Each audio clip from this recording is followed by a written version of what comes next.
It's time to take a ride on the Steelers Afternoon Drive with our co-hosts, Alan Saunders and Zachary Smith.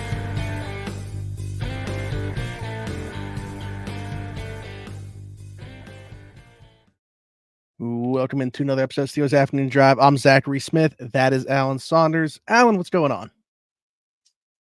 Man, we didn't have any news yesterday because it was an off day, and today it's like Kurt Angle's got a milk truck full of it, just spraying it right at us. That's what we've got right now. Somebody should make that video. That's how the news is coming in this direction right now. Somebody much more talented than myself should make that video right now, where like the text just over it just says Steelers news, and it's just spraying. No, love to hear it. Well, let's dive right into it because it's probably gonna take us the entire episode to go through everything that happened. Anyway, we'll go in. We'll take it back to yesterday because a few hours after finishing up recording this, Josiah Scott released from the team, a guy that we expected to compete for that starting corner spot in the slot with Beanie Bishop. With who's the other guy that's in the mix there? Grayland Arnold and Thomas Graham as well, sure. But he was released. Also, Marquez Callaway, who I just talked about on yesterday's episode, is like a guy that I thought out of the bottom of the roster, like depth chart receivers, I thought he had kind of elevated over the weekend to maybe be part of like that second pack. Well, he was released from the roster as well, with the additions of tight end Matt Sokol and DB Kyler McMichael. Alan, what do we make of these transactions?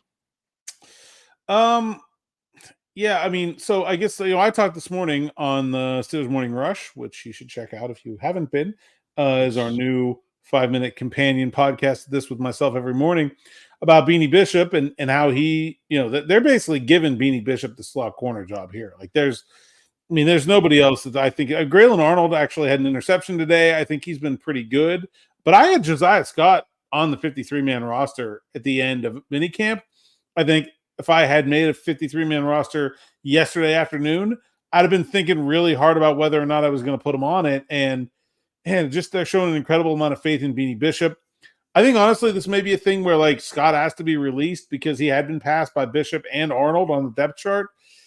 And so maybe that's the impetus for this move here, because certainly, like, it's a big step to give an undrafted rookie a job at this time of year, but that's what they're doing, and we'll see how Beanie Bishop can take it and run with it. The other one, to me, is certainly just, you want a tight end because it looks like Rodney Williams is going to be out for a little bit. With that AC sprain, you're looking at least a week.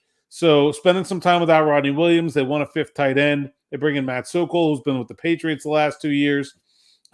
He's a Michigan State alum. I go to Mike Pursuta from DVE, who is a Michigan State alum and a quite proud one. And I said, what can you tell me about Matt Sokol? He's highly educated. That's what we got. So I'm not expecting a whole lot from the young man. He's actually not that young. He's 28, but nothing that I'm expecting to be groundbreaking there as the fifth tight end, but just need a body because of Williams' injury.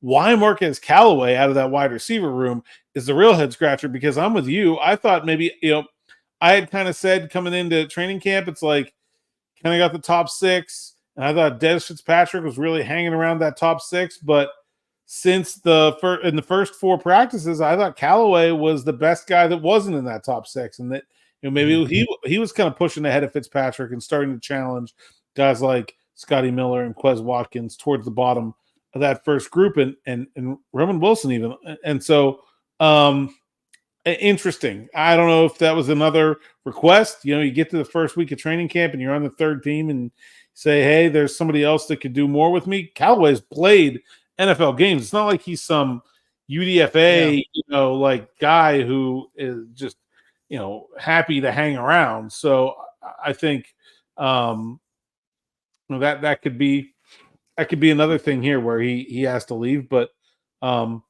interesting that those two guys were the first two cuts from training camp, because I certainly wouldn't have had that. Yeah, I could see in the case of Grayland Arnold him thinking, okay, if he can see the writing on the wall with Beanie Bishop passing him up, and maybe somebody else on the depth chart, and just thinking he's not going to get that job here, maybe give him a shot to go somewhere else. But like with Marquez Callaway, with the state of this receiver room, like where else would he possibly be able to catch on if it wasn't going to be like, if you're not cracking this depth chart, what depth chart in the league are you cracking? I don't know. Apparently, he thinks he can do better somewhere else. I don't know. That's what I'm assuming here. This doesn't make sense any other way. He was clearly right. I agree. not That's the why worst of the wide receivers. Clearly. Yeah. And you mentioned Des Fitzpatrick in there. I guess we could kind of segue that conversation into that. Saw him get a little bit more run today because Roman Wilson, Steelers rookie receiver, goes down after 7 shots. What was it? The 6th play of 7 shots, I believe, on a, here we go, Steelers fans, jet sweep that they ran. This is just, we can have a conversation about that too. But Roman Wilson goes down, gets carted off with an ankle injury, and Des Fitzpatrick gets more run because of that. But really, the story here is Roman Wilson going down, and the lack of clarity afterwards in terms of when we're going to see Roman Wilson again. Yeah, I mean, looks like a left ankle injury. It's not like he was like screaming in pain or had to, he walked off the field. I understand that like he is carted because you can't leave the field there without climbing a giant hill in any direction. But it's not, I think some people here carted off the field and they're thinking like, oh my God, season-ending injury. I didn't see anything that would suggest that. Obviously not, a doctor, and I'm not examining him, but it looked sort of like a run-of-the-mill injury that we see happen pretty commonly. And so I'm expecting something more in the realm of, maybe weeks, not months or something like that. It's a blow, certainly. He's a guy that they were rightfully high on. We talked a lot on the show about how he was struggling in the spring, but had really come on, I thought, was one of the most improved players from OTAs and minicamp to the first 4 practices of training camp. So it hurts the trajectory, like it's hard to see the Joey Porter path, right, that we kind of talked about coming to fruition when you deal with a multi-week injury in the middle of training camp. Like that just makes executing that plan a heck of a lot harder. So it's tough from that standpoint. But Wilson hadn't been working with the ones hardly at all. So like, it's like we've talked about these wide receivers, right? They lost one of their scratch off cards for a little bit. Like that's what it comes down to. Like, it's not like this was some sure thing that they had that has been taken away from them. It's just one less thing that they have that could go right. Yeah, it's unfortunate. Was starting to stack days, and this was like when I said, going back to yesterday with his arrow pointing up, I just thought that was going to continue to go that way, and especially because of the type of player he is once they throw the pads on. Like, really excited for Roman Wilson to get going this week, so it's just a bummer to have this as a setback. We'll see how quickly he can get back onto the field, but in the meantime, like you said, does it impact who they had there starting right away right now? No, but does it do anything for their depth? Sure. Do you think that there is potentially anything they were still sniffing around the receiver market, or we're going to as roster cuts happen anyway, but does this change anything in your mind about the way they were viewing it? Not really. I mean, the one thing I'll say is it certainly makes Scotty Miller's path to the roster look a lot more obvious, because that was kind of the one guy where you looked at him and like, oh, what he does is so duplicative of Austin and Wilson, but now without one of those guys. Now I think, Scotty Wilson sort of becomes more like a roster certainty. But other than that, I mean, it does, I guess, we'll see. I mean, the extent of the injury, I'll be honest, I think you're probably looking at an early season if misses any games kind of return, like just my gut feeling from seeing him walk off the field today. So, I mean, I don't think I don't think that's going to change Omar Khan's plans any, right? Like he needed a receiver anyway. I don't know if he's going to be able to get one, but he's been trying to. And so I don't really think in that regard anything has changed. They still need one. I don't know that the kind they need or the urgency is any greater now with a medium term or short term Roman Wilson injury. I hear that for sure. I guess the one thing that I was thinking about is just because it's not like a veteran that we're talking about going down that's already like absorbed everything within the offense and is kind of like there as a player. It's somebody that like isn't there yet and still trying to learn everything and get this thing down. So like these lost reps, not only is it going to impact him obviously until he come back, but then at that point, it's still like he's in that very early process. So like how early is he going to be able to contribute? Like this sets back obviously the amount of reps he's missing right now, but I wonder how much of the regular season will impact him even when he's physically able to return. Yeah, sure. I mean, it's going to push it all back. So, however long he's out, that's going to push that whole process back. But injuries are part of the game, and it's nothing you can really do about it. I mean, it's a shame that it happened, so soon. I think too, that this point is a tough. Like the team is going to move ahead pretty far in the time that he's out, and so now we're going to hear Mike Tomlin talk about moving trains and things of that nature when he does return. Yeah, absolutely. I want to talk about some good things that happened. Do you want to have the jet sweep conversation though first? Oh, yeah, I guess we should. So the reason that I said that was because, and we brought this up last year, where it's like jet sweep, perfectly fine play. The Steelers average actually over like 6 yards per play running the jet sweep under Matt Canada. But just like the idea of the jet sweep for Steelers fans being directly associated with Matt Canada gives them a bad taste in their mouth. And I saw that today before Roman Wilson even got hurt. Now that Roman Wilson got hurt on this, my God, they're not going to want to see it happen once the entire season. Yeah, I mean, that's silly. It's a good play. Everybody runs it. The Steelers are actually very good at it. So I don't. But it's silly, but it's silly season. That's the thing here. Like I'm telling you, and you know this because you've seen it already on Twitter. This play is now going to be directly tied not only to Matt Canada's tenure, but also Roman Wilson's injury, and they're going to hold this play responsible for both of those things. Yeah, I mean, look, I don't know. I mean, I'm not into superstition. I think honestly, a very legitimate criticism of Matt Canada was that he didn't call it enough. It was one of his signature plays of this offense in college. It was one of the most successful things the Steelers did last year. Calvin Austin averaged 5.2 yards a carry. George Pickens averaged 6 yards a carry. Like why are you giving the ball to Warren? Very good. Yeah, Jalen Warren very good at it. Connor Hayward has had a couple.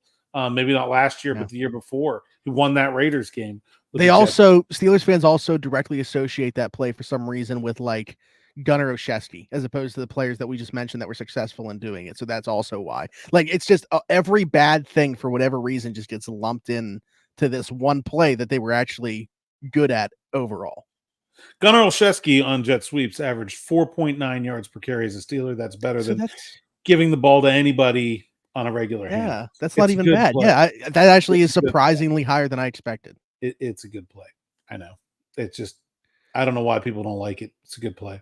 I think there's this idea that people think it's like a gimmick or like a gadget play when it's just a normal part of like every offense in existence right now. I don't know a team that doesn't run a jet sweep, college or pro. Like if you don't have it, you have something missing in your offense. It'd be like not running a draw. Like it's the same thing. Right. Yeah. You mentioned, the criticism of not running it enough or like building off of it. That's the real criticism there. Yeah, certainly. Speaking of draws, LaMichael Pirine had a beautiful one today.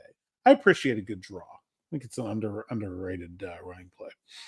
Yeah, absolutely. Okay, but that was part of 7 shots that I mentioned, that one play. Let's talk about 7 shots there. Of course, I want to get into the backs on batters and just the practice in general today. But 7 shots. The offense wins for a second straight day, but today it came down to a pivotal Game 7 with Justin Fields getting the offense over the hump to win 7 shots 4-3. What was your takeaway from the entire drill? George Pickens is an alien. We have not had the George Pickens is an alien conversation yet this year. George Pickens decided that he needed to remind us that George Pickens is an alien. I'm sure you've seen the clip on social media. Just absolutely filthily dismantling Joey Porter Jr., who you have to feel bad for at this point because there's nothing you can do there. Very nice ball from Justin Fields on the sideline. Najee Harris scored twice, once right up the middle, once around the left end with a pulling Darnell Washington. DW, the big 80, he had a very nice day today. You put the pads on and that guy shows up. I thought he was the most impactful he's been, but he was moving people. The whole left side of the line caved in. Man, like we said a lot in these first 4 practices that the Steelers defense was ahead of the offense. And I think that difference was probably exaggerated by the amount the offense was throwing because of it not being in pads. The Steelers' passing defense is way ahead of the Steelers' passing offense. The run game, though, might be a little bit closer. Like it might be a little bit closer. And so Najee scored twice. Jalen Warren did get stuff. Really nice play by Montravius Adams. And then that sets up the there was one more. Oh, Russell Wilson and then Roman Wilson on the jet sweep. Anthony Averett made that tackle and then set up they put the ones back out there, and Justin Fields just an untouched, no one within 5 yards of him, read option for a touchdown to win it.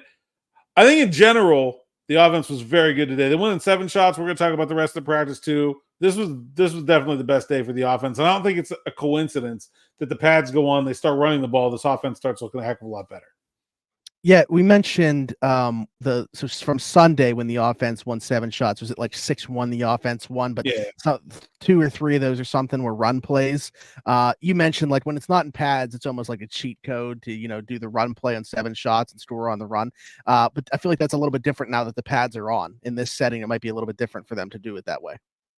Yeah, absolutely. It's no advantage to run the ball into the teeth of the defense from the 2-yard line. There's a reason you don't see a lot of teams do. When was the last time you saw a team go out there for a 2-point conversion, just turn and hand the ball off to their running back? Yeah. It doesn't happen very often. That's hard 2 yards. And so the fact that they're getting it with Najee Harris, they're getting it pretty easily. Man, that's a really strong sign for what this running offense could be. We got a team run period today too. Those are a little hard to chart. So I don't have stats or anything, but just my impressions of that team run period is this is going to be an offense that's able to run the ball. Very good. Love to hear it. Justin Fields, though, QB1 still in 7 shots. Russell Wilson did practice in some capacity, but wasn't part of that at all. Yeah, so Russell did individual work. He did 7-on-7, and he did the team run periods where he's just handing off, but nothing live where there was a pass rush. Mike Tomlin said still working his way up to full participation. So maybe Justin Fields' last practice with the ones for a while, and he balled. He was awesome. This is the best I've seen Justin Fields as a Steeler. I think it's really funny because day one, we had all the social media clips and there's all the hype. And then today I haven't seen anything. I mean, I saw the throw to Pickens, which obviously, it's a nice throw, but I think more people are paying attention to George being an alien. Justin Fields was awesome today. Justin Fields was better today than all the days he got hyped for being good earlier. He did not have an incompletion on the entire day. It was 1 for 1. And now it's a run heavy day, obviously, on the first day of pads, but 1 for 1 on 7 shots, 3 for 3 in the first team period. I did have him getting sacked by Isaiah Loudermilk on the 4th of those, but they run it out and he completed a pass anyway. And then perfect in 7-on-7 as well. Not that you shouldn't usually be perfect in 7-on-7, but it's a really, really good day for Justin Fields. I thought he looked comfortable and in control of the offense. There wasn't any of those bad pocket management. There weren't pre-snap penalties. There weren't poor decisions with the football. There were he didn't hold on to it too long. None of the negativity that I've seen throughout the first 4 days was present today. So a really, really strong day for Justin Fields. The one clip that I did see that wasn't the touchdown that you're talking about was this crossing pattern where he threw to Pickens across the middle of the field, and Justin changes his arm slot. It's he to the side. It's almost like a sidearm throw to go around the defender, which is really cool to see as well. But it's great to hear. Obviously, the competition breeds the best for both of these guys. Obviously, he knows Russell's working his way back, and I'm really interested to see when it is that we do see both these guys at full capacity, how those reps look, and how they look in their reps. It was a really nice ball. That ball to George was good. There was another one. I wish I can't remember the name of this route, but Van Jefferson. I think some people call it a dragon route, where it's a slant off the line, and then you kind of straighten it out like you're going to run a slant and go, and then you make another break to the corner. So it's a double move, right? So it's a slant, go, corner. And it was Van Jefferson against Joey Porter Jr. There was traffic in the pocket. Fields sort of set, he was very comfortable, stood right up there with traffic around him and kind of dropped one in the bucket for Van over Joey. That was a really nice throw. The George throw on the crosser was really nice. And he hit George on the bubble screen and Jalen Warren on a swing pass. And there's a couple more later. But Like I think it was really, really good day for Justin Fields. He just looked the most consistent I've seen him. Which, I mean, I feel like there's more I don't feel this way. I think everybody feels this way. There's more questions about him as a passer than there are as a runner. Obviously, what he can do just with his athleticism when he gets out of the pocket and stuff. But also the way that they're including those plays. I mean, we had to figure that was coming with Arthur Smith, but like the QB option stuff that they're doing. I saw he broke off another 20+ yard run today. Obviously, they want to take advantage of him using his legs, but I was curious to see how much we would see of that in this setting. And you're certainly seeing it in plenty. Yeah, I think it's kind of obvious that some of that is going to have to be in the off. Like they're not running this stuff and then going to put it away because Justin Fields isn't starting. Like if you're running plays in training camp right now, you're running them because you want them for the season. And so I think we're going to see some kind of package for Justin Fields or some sort of ability for him to use his athleticism regardless of who the starting quarterback is. I think that's like he's just so good at it. I don't know how you could possibly waste him by not playing him. Yeah, I would agree. And that's why, man, I mean, I know that we just keep saying it, but I'm just so intrigued by this whole dynamic. And again, we haven't even gotten to see Russell Wilson back in the full capacity to really see what this is going to look like. I want to ask you about backs on backers, though. If you have, of course, if you have anything else to say about Justin Fields' day, that's fine. But I wanted to go to backs on backers because this is maybe the drill that I look forward to the most from training camp. And especially this year, just because of the plethora of talent. You know, with Patrick Queen coming in, wanted to see how he would look. I figured he would go against Jalen Warren pretty early there. Landon Roberts versus Najee Harris. There's just some fun battles that are going to take place in this drill.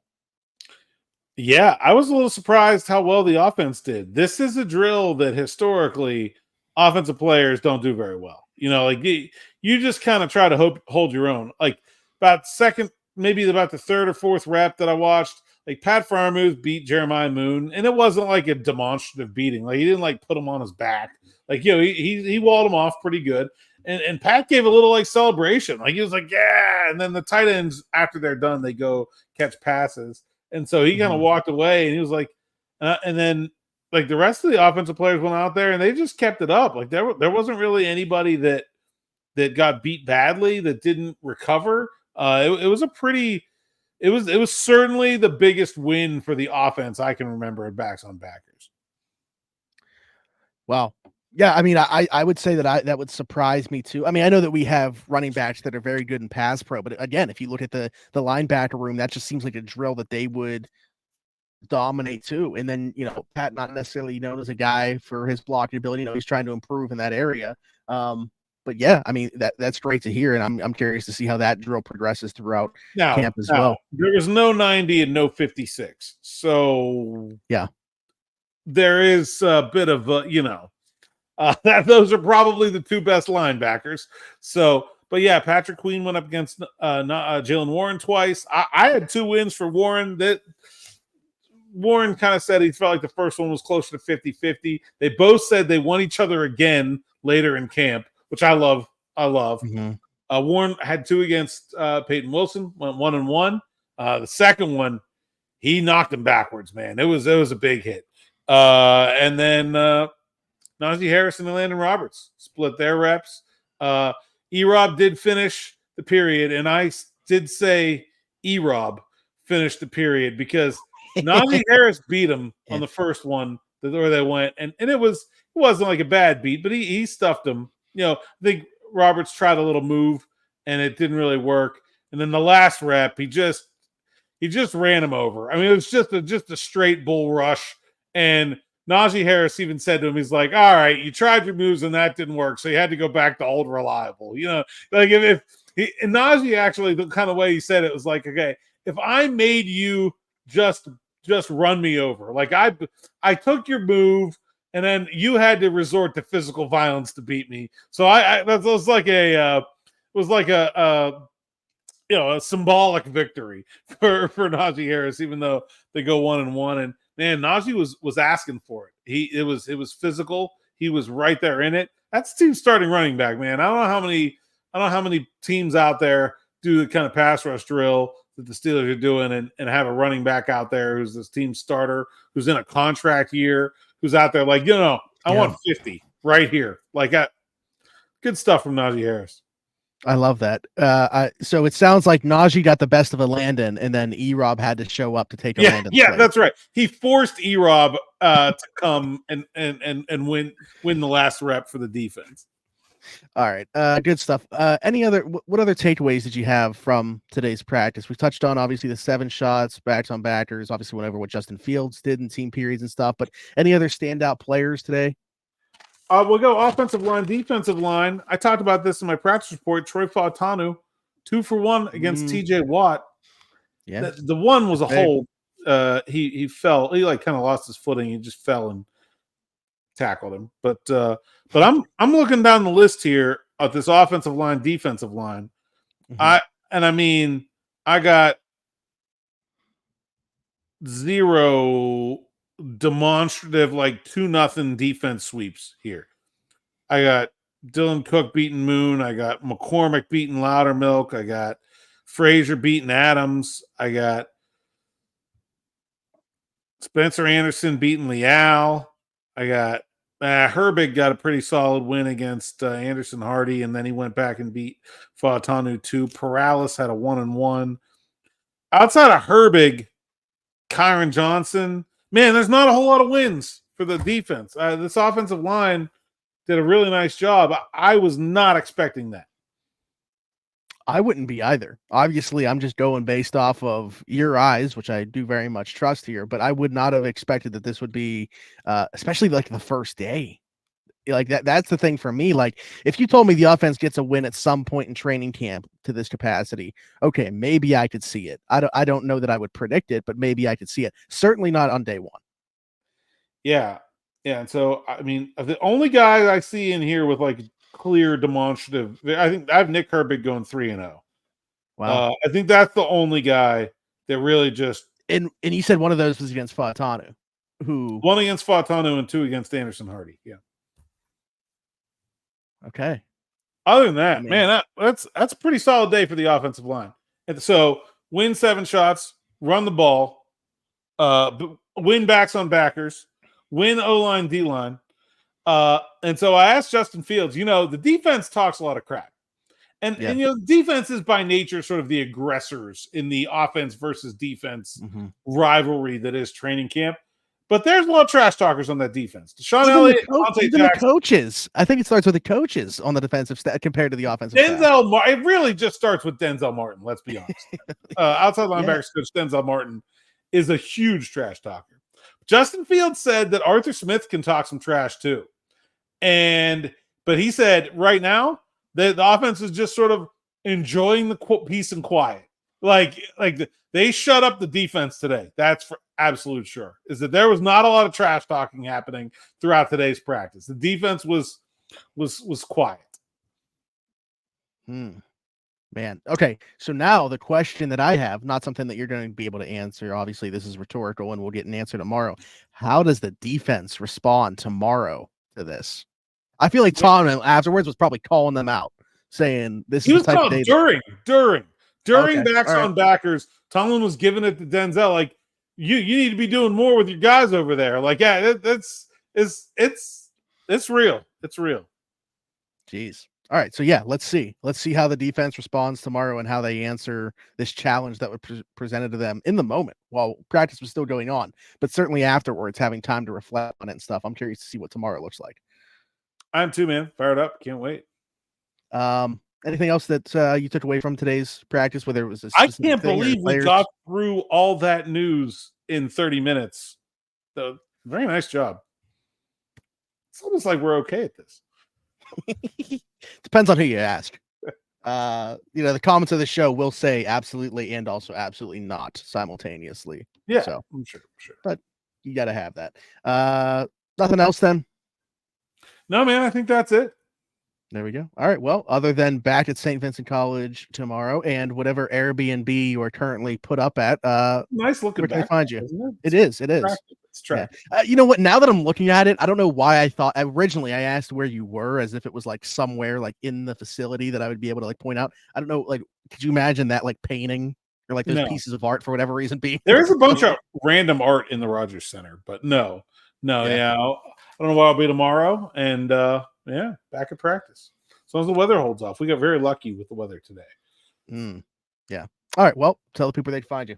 At @Saunders_PGH on X, Instagram, and TikTok. You can find all my work at SteelersNow.com. Sites account as PGH Steelers Now. Like and subscribe to YouTube channel, over 13,000. We love and appreciate 99.9% of you. And yeah, thanks for watching. The people that we say that about, though, those people in the comments probably aren't even subscribed. But they're here every day anyway, subscribers. so they're kind of like subscribers. Yeah, that's true. Also, I feel like I can speak on behalf of the audience as well. I've really been enjoying the morning rush as well that Alan's been doing. I obviously love the practice reports, everything. There's so much content going on right now on the channel, so don't miss out on any of it. Like, subscribe, hit that notification bell, be a part of it. Hit us in the comments with any questions for a future episode, your thoughts on anything that we talked about today, what you want Alan to take away and talk about from practices, maybe certain observations you want him to look out for, players, things to look out for, all that good stuff. If you are listening somewhere else, Apple, Spotify, wherever your podcast from, be sure to leave us a 5-star review and subscribe over there. Just search Steelers Afternoon Drive. Find us on TikTok for short form content from each and every episode. Find me everywhere, Zachary Smith, PGH. For Alan Saunders and myself, thanks for jumping in. Take another ride on the Steelers Afternoon Drive.